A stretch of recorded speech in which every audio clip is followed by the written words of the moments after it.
ஹாய்ங்க. இது weight loss journey டே 6.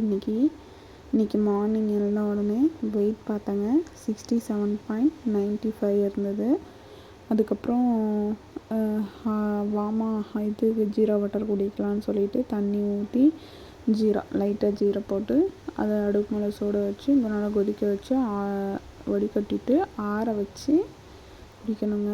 ஆற வச்சு குடிச்சிட்டு நான் அப்படியே வடிகட்டி வச்சு ஆற வச்சு குடிச்சிட்டேன். அதுக்கப்புறமா பிரேக்ஃபாஸ்ட் ரெடி பண்ணலான்னு சொல்லிட்டு ஒரு முட்டை உடச்சி நல்லா அதில் உப்பு மட்டும் போட்டு வேறு எதுவுமே சேர்க்காமல் உப்பு மட்டும் போட்டு நல்லா பீட் பண்ணிவிட்டு அதை தவாவில் போட்டு அப்படியே 2 பக்கமும் டபுள் பாயில் மெத்தடில் 2 பக்கமும் வேகிற மாதிரி போட்டு எடுத்துக்கலாம் அப்படின்னு சொல்லிட்டு தவாவை வச்சுட்டு முட்டை உடச்சி ஊற்றிட்டு அதுக்கப்புறமா அது ஒரு பக்கம் வெந்துருச்சு, திருப்பி போட்டுட்டு இன்னொரு பக்கமும் வெந்துருச்சு, எடுத்து வேறு தட்டில் மாற்றிட்டு அதுக்கப்புறமா பேரிக்காய் ஒன்று தான் அது கூட சாப்பிட்லான்னு சொல்லிட்டு பேரிக்காய் கட் பண்ணி 2 கட் பண்ணி அது உள்ள இருக்கிற சீட்ஸு அது எல்லாமே வேஸ்ட் இதெல்லாம் எடுத்துட்டு அதுக்கப்புறமா 2மே நல்லா க்ளீன் பண்ணிவிட்டு எடுத்துக்கலாம் அப்படின்னு. அதுக்கப்புறமா முந்தின நாள் வச்ச புட்டு இருந்துச்சு இல்லையா, நைட்டு அந்த புட்டு எக்ஸ்ட்ரா இருந்துச்சு,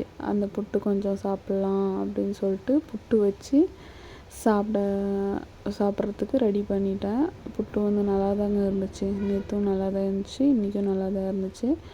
அந்த பேரிக்காய் இப்போ பிரேக்ஃபாஸ்ட்டுக்கு என்னென்னா ஒரு ஆம்லேட்டு, டபுள் சைடு ஆம்லேட்டு ஒன்று, அதுக்கப்புறம் பேரிக்காய் காய வைக்கணும்ல, இப்போ ஒரு ஆம்லேட்டு, ஒரு பேரிக்காய், ஒரு புட்டு கொஞ்சம். இது தாங்க காலைல பிரேக்ஃபாஸ்ட்டுக்கு சாப்பிட்டேன். மதியம் அடுத்து வந்து பிரேக்ஃபாஸ்ட் சாப்பிட்டு முடிச்சுட்டு வந்து மதியத்துக்கு ரெடி பண்ண ஆரம்பிச்சிட்டேன். மதியத்துக்கு வந்து என்ன செய்யலாம் அப்படின்னும் போது முந்தின நாள் காயெல்லாம் வாங்கிட்டு வந்து இல்லையா, அந்த காயெல்லாம் இருந்துச்சு. அதில் வந்து வெண்டைக்காவும் பாவக்காவும் எடுத்துக்கிட்டேன். வெண்டைக்காய் வந்து ஃபஸ்ட்டு வெண்டைக்காய் எடுத்து தண்ணியில் போட்டு நல்லா அலசிட்டு அதுக்கப்புறம் எடுத்து அலசி கட் பண்ண ஆரம்பிச்சிட்டேன். நிறைய பேர் வந்து வெண்டைக்காய் வந்து செய்கிறாங்கன்னா அன்றைக்கி இப்போ சாயந்தரம் செய்கிறாங்க, மதியம் செய்கிறாங்கன்னா காலையிலே கட் பண்ணி வெயிலில் வச்சுருவாங்க. ஏன்னா அது வாடினா தான் நல்லாயிருக்கும் அப்படின்னு சொல்லிட்டு. ஆனால் எனக்கு அந்த மாதிரி செய்ய பிடிக்கிறது இல்லைங்க. எப்போவுமே எனக்கு அப்படியே செஞ்சு தான் பழக்கம். அதனால் நான் அப்படியே போட்டு அப்படியே ஃப்ரெஷ்ஷாக கட் பண்ணி அப்படியே செய்ய ஆரம்பிச்சிருவேன். நான் ஒரு வெண்டைக்காய் வச்சு கட் பண்ணால் ரொம்ப நேரம் ஆகும். அதனால் 2, 3 வெண்டைக்காய் 4 வெண்டைக்காய் வச்சு கட் பண்ணால் சீக்கிரமாக ஆகிடும், கட் பண்ணுற வேலையும் கம்மியாகுங்க. அதனால் 4 வெண்டைக்காவோ 5 வெண்டைக்காவோ வச்சு கட் பண்ணி முடிச்சிட்டேங்க. கட் பண்ணி முடிச்சுட்டு அதுக்கப்புறமா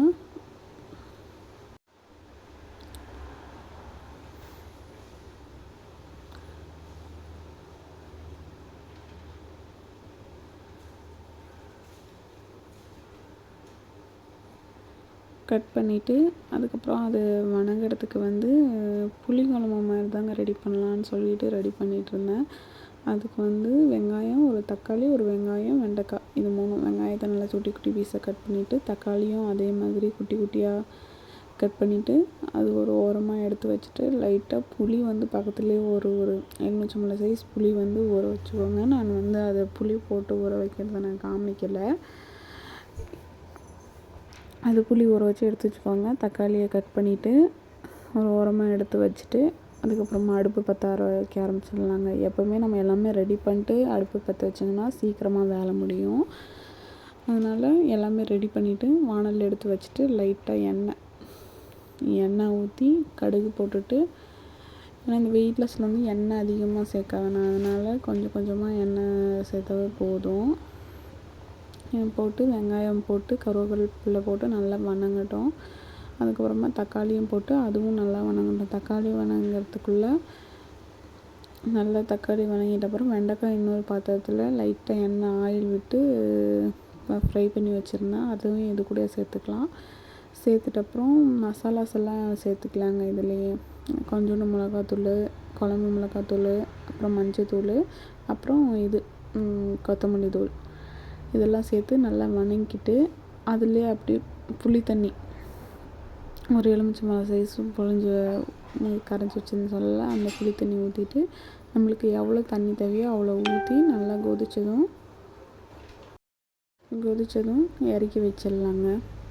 அதுக்கப்புறம் பாவக்காய் வந்து எப்படி போகிறேன்னா ஃப்ரை மாதிரி செய்யலாம். ஆயில் கம்மியாக இருக்கிற மாதிரியும் பாவக்காவும் ஃப்ரை பண்ணுற மாதிரி செஞ்சுட்டா அது வந்து காய் சாப்பிட்ட மாதிரியும் இருக்கும். நம்ம பாவக்காய் எடுத்துக்கணும்னாலும் ரொம்ப நல்லது. புளிக்குழம்புக்கு வந்து பாவக்காய் நல்லாயிருக்கும் எப்பவுமே காம்பினேஷனு.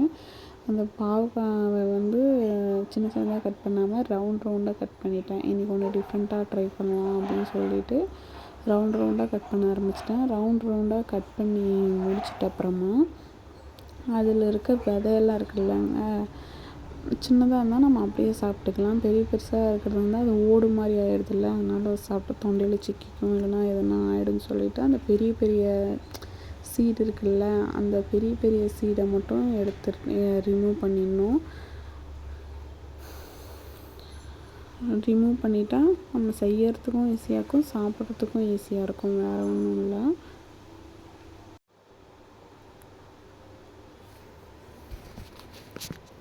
அதுக்கப்புறம் அது டிஃப்ரெண்ட்டாக செய்கிறேன்னு சொல்லலாம். அதனால் ஒரு பவுல் எடுத்துகிட்டு அதில் மஞ்சத்தூள், மிளகாத்தூள், குழம்பு மிளகாத்தூள்,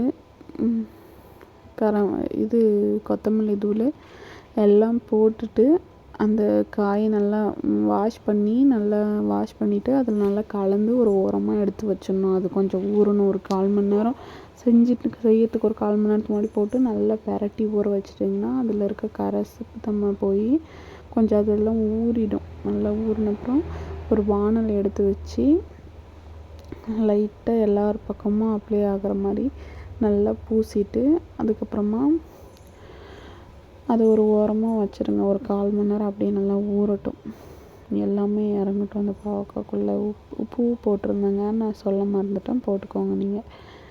ஒரு வாணல் எடுத்து வச்சு லைட்டாக எண்ணெய் கடுகு போட்டு அதில் அப்படியே எடுத்து கொட்டிடுங்க. அந்த மசாலாவோட ஒரு தண்ணி கொஞ்சம் கூட சேர்க்காம அந்த மசாலாவோடு அப்படியே எடுத்து அப்படியே ஃப்ரை பண்ணிகிட்டே இருங்க. ஃப்ரை பண்ணிட்டாங்க அது வெந்துடும். அந்த மசாலா அதுக்குள்ளே இறங்கி கசப்பும் இருக்காது, நல்லாயிருக்கும். அதுக்கப்புறமா லஞ்சு சாப்பிட ஆரம்பிச்சிட்டேன். லஞ்சுக்கு வந்து கொஞ்சோண்டு 1 கப்பு ரைஸு, வெண்டைக்காய் குழம்பு 1 கப்பு, நல்லா நிறைய காய் எடுத்துக்கணும்ல அதனால். அப்புறமா பாவக்காய், இது 3 வச்சு தாங்க லஞ்சு சாப்பிட்டேன். லஞ்சு முடிஞ்சது. காலைல மதியம் நல்லா சாப்பிட்டனால மதியம் சாயந்தரம் வந்து டின்னருக்கு வந்து ஒரே ஒரு வெள்ளரிக்காய் மட்டும், பெரிய சைஸ் வெள்ளரிக்காய் அதை மட்டும் எடுத்து தோல் சீவி வெள்ளரிக்காய் மட்டும் சாப்பிட்டேங்க. நைட்டு 6:30க்குள்ளே முடிஞ்சு. அவ்வளோதாங்க இன்றைக்கான டே. இவ்வளோ தான். கொஞ்சம் சப்போர்ட் பண்ணுங்கள். சப்போர்ட்டே பண்ண மாட்டேறீங்க, அதனாலேயே வீடியோ போடவே விருப்பமே வரமாட்டேது. கொஞ்சம் சப்போர்ட் பண்ணுங்கள். மோர் அப்டேட்ஸ் நிறைய கொடுக்கணுன்னு தோணுது, கொஞ்சம் டைம் இல்லைங்க, அதனால தான். கண்டிப்பாக ஆனால் வீடியோ போடுவேன், உங்களுக்கு ஹெல்ப் ஆகிற மாதிரி. கண்டிப்பாக சப்போர்ட் பண்ணுங்கள். டின்னர் அவ்வளோதாங்க. வெள்ளரிக்காய் கட் பண்ணி அதை சாப்பிட்டாச்சு. அப்புறமா சுடு தண்ணி வச்சு குடிச்சிட்டு படுத்துட்டேங்க. இன்றைக்கான டே ஓவருங்க. இவ்வளோதாங்க. டே 6ஓட வெயிட் லாஸ் ஜர்னி இவ்வளோதாங்க. ஓகே, பாய்ங்க. நாளைக்கு பார்க்கலாம்.